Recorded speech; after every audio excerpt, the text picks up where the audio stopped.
Hello, in front of me I've got Mazda CX-30. In this video I'll show you how to use cruise control.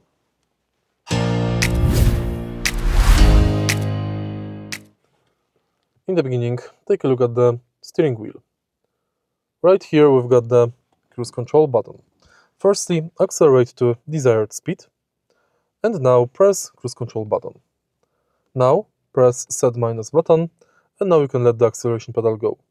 To increase the speed, push this button upwards. To decrease it, push it downwards. To pause it, press the button.